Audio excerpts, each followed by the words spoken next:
Deere & Co traverse actuellement une période charnière marquée par une stabilisation de ses volumes de vente après un exercice fiscal sous tension, enfin sous haute tension.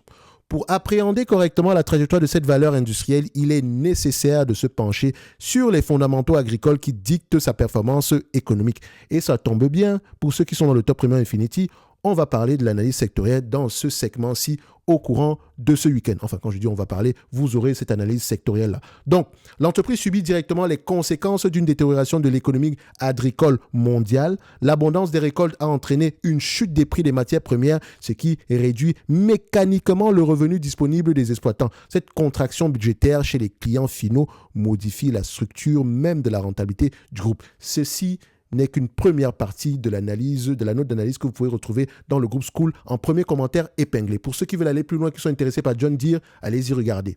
Dans cette note d'analyse, je vous ai donné à peu près les éléments qui, selon moi, sont positifs, les éléments négatifs. Qu'est-ce qu'il faut surveiller sur les trimestres à venir? Moi, je passe directement ici à la valorisation de la compagnie. Donc, on peut déjà se dire que John Deere, c'est une compagnie qui est cyclique. Simple. Qui sont nos clients?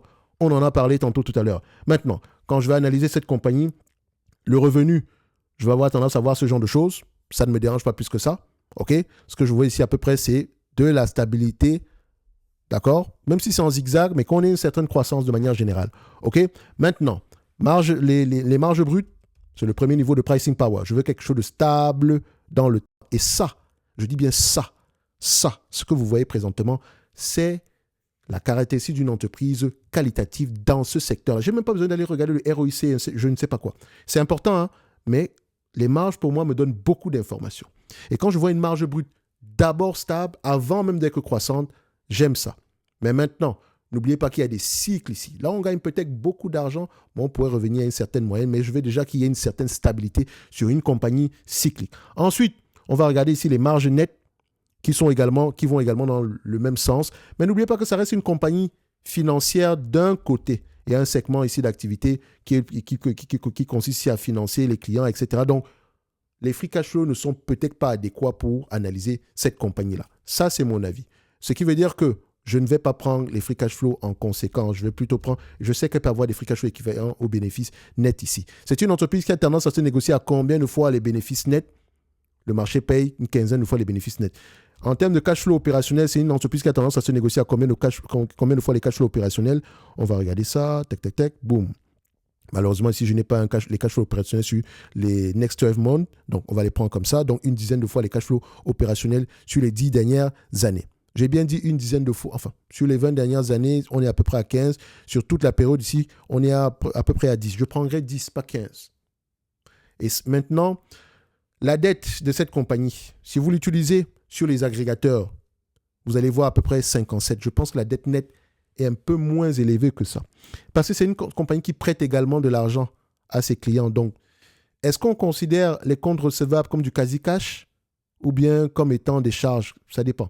Moi, je pense que c'est du quasi-cash, peut-être à 50%, parce que ça ne veut pas dire qu'on va récupérer toute cette somme-là. L'essentiel, c'est de récupérer toute la somme, mais ça peut arriver qu'on ne récupère pas toute cette somme-là. Donc, il faut faire très, très attention. Ce qui veut dire que moi, en date d'aujourd'hui, pour ce type d'entreprise, je ne vais pas prendre en considération la dette. On va aller directement ici avec les cash flows opérationnels. De toute façon, je vous encourage à aller lire la note d'analyse ici qui est basée sur la lecture des rapports financiers, les coûts des conférences call. Si vous avez fait le même travail, venez, on discute en description de la vidéo. Et si vous ne l'avez pas fait et que vous voulez juste parler de chiffres, etc., je pense que ce n'est pas l'endroit pour le faire. OK? So, on fait simple. Dire, parce que quand il faut investir à long terme, il faut lire les rapports financiers, écouter les conférences calls. Ça vous permet de mettre de la lumière sur des chiffres. OK? Pourquoi est-ce que Thierry pense que l'entreprise est correctement évaluée ici aujourd'hui? Quels sont les problèmes sur la compagnie, etc. Tout est dans la note d'analyse. Et je rappelle une chose. Si vous êtes abonné au Top Premium Infinity, vous avez accès au groupe School. D'accord? Si vous êtes uniquement abonné au groupe School, non, vous n'avez pas accès au Top Premium Infinity. D'accord? Pas d'amalgame. So, ici, je prendrai 10 fois les cash flows opérationnels. Et attention, les cash flows en question, je les prends sur quelle période? Les 10, les 5, les 20 dernières années? Alors, personnellement, je prendrai les 5 dernières années. Mais 5 dernières années veut dire ceci. Ça veut dire que je considère que l'entreprise a les capacités de rapporter la même chose sur les 5 prochaines années. OK? la même chose. Et quand je prends les 5 dernières années, ça fait à peu près 8 milliards. Donc, on prend 8 milliards multiplié je dirais, c'est une entreprise qui peut se négocier entre 10 et 15 fois les bénéfices. Si je prends 15 fois les bénéfices en date d'aujourd'hui, je suis très optimiste. Je n'ai pas encore pris en considération la dette. Je vous ai dit que la dette, il faut à peu près l'arranger de manière générale. Et donc, on va être très gentil avec cette compagnie en date d'aujourd'hui. On va se dire qu'il n'y a pas de dette. Il y en a. Attention. Mais cette dette-là, elle est parfois liée aux obligations qu'on a par rapport au portfolio de prêt. Donc, ça demande un certain jugement. Considérons qu'il n'y a pas de dette. Ça fait 120 milliards. Disons par le nombre d'actions.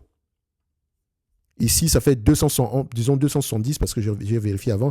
Divisé par 270. Ça donne à peu près une valorisation aux alentours de $444. Donc pour moi, je mettrais dans ma watchlist $444 pour une compagnie. Pareil, on est dans le secteur industriel. Et je rappelle, pour ceux qui sont dans le top premium Infinity, qu'on va avoir tendance à parler de ce secteur toute cette semaine. Donc la semaine qui commence, nous sommes le 28, 29, 30, le 1er du mois de décembre. OK? Donc, on a Deere, on valide. John Deere, je viens ici, je mets 444. Non, c'est ici. 1, 2, 3, 4. Je mets la date d'aujourd'hui. Bim, bada, boum.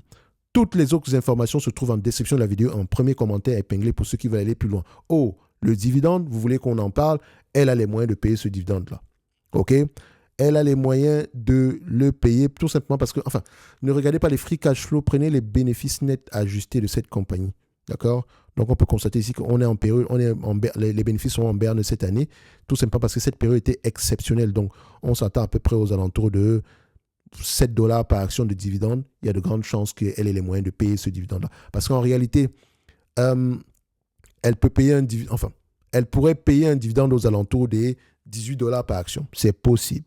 Même si ça, on va se dire qu'en termes de prévision, on s'attend plutôt à $17. Mais ça reste un business ici qui est prévisible à 80%, enfin, pas 80, mais 70% du temps, les analystes ont tendance à faire de bonnes prévisions ici. Faites attention. Donc, on va se dire qu'actuellement, le dividende, il est safe. Il y a de grandes chances qu'il continue à croître. OK? Ceci n'est, comme mon avis, non un conseil d'investissement. Comme d'habitude, je me réserve le droit de me tromper. Si vous voulez investir sur cette compagnie, lisez vos rapports financiers. En conclusion, est-ce qu'on va dire que l'entreprise est surévaluée? Non, je dirais qu'elle est correctement évaluée. Est-ce que pour moi, c'est une opportunité d'investissement? Ça n'engage que moi. OK? Fais ce qui te semble correct après avoir lu les rapports financiers, écouté tes conférences calls. Et si tu veux aller plus loin et que tu es sérieux dans ton processus d'apprentissage en matière de stock picking, tu rejoins le Top Premium Infinity. Pendant ce temps, si tu veux toujours réfléchir, rejoins-nous dans le school. Merci, au revoir.